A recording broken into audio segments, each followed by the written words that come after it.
Tex dump trailer. Not a fan.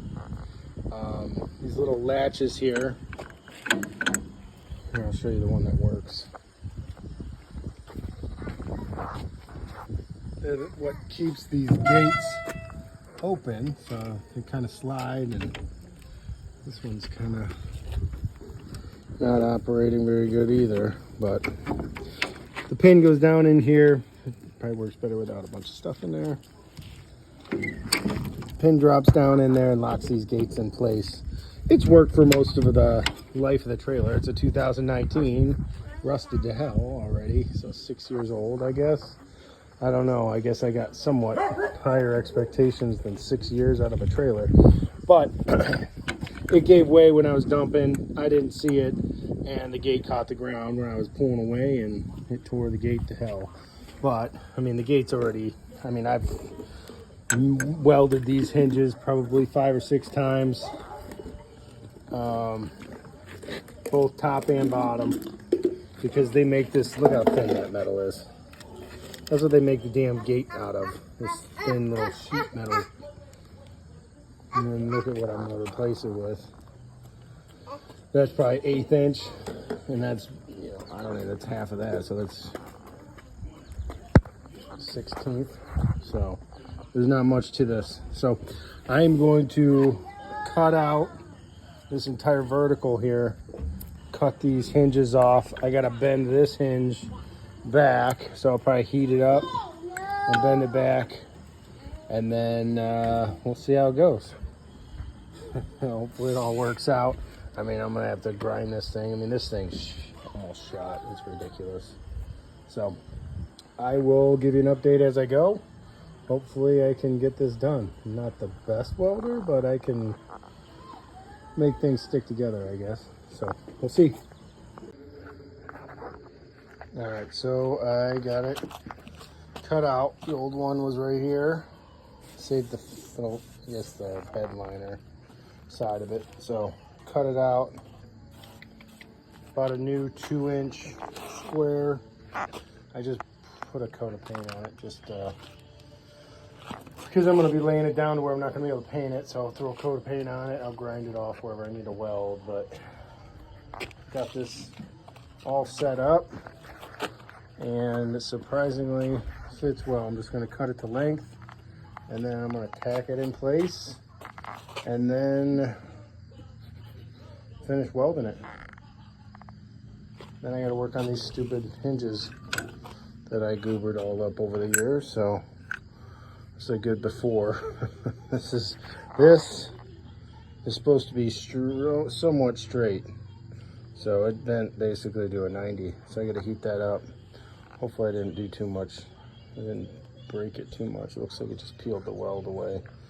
So I'll cut the weld away. I'll grind off the old tube that was on there. Straighten it out. Be good to go. This is what it's supposed to look like. This one I just got to cut the old tube off of it.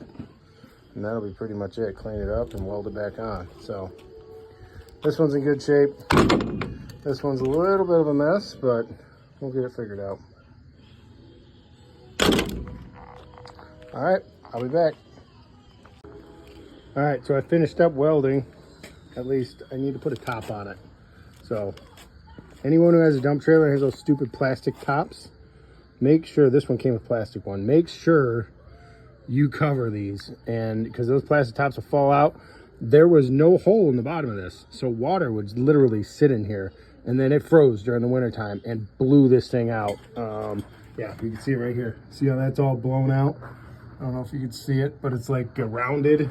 It's because there was water in there. So I ended up cutting the hole in the other ones, cut it in the bottom so water could come out, but I also welded a top on it. So I'm gonna weld a top on this as well. So I just got some scrap metal I'll throw on there. But again, my welds aren't perfect, so I'm going to, I ground them down, or I used this stuff. This is one of those like sandpaper grinders. It really makes the weld, and I guess any metal, kind of look better. Welds aren't perfect.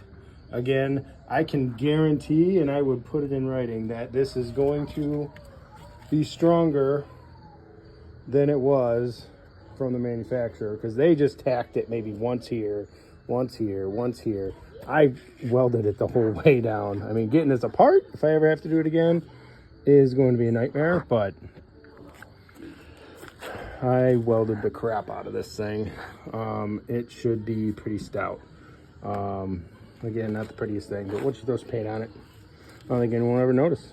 So next step is weld this cap on, and then I got to fix the hinges. I will put the hinges in place once I straighten them out and line it up on the door. I'll shim the door up so it's got a little bit of play, because I want it a little high so it don't rub on that bottom piece. And then we'll go from there. So I'll see you in a little bit once I get that straightened out. Thanks. All right, guys, finished up. Now I just got to prime and paint it. Everything works. Again, I mean, this thing's definitely going to be heavier than it was.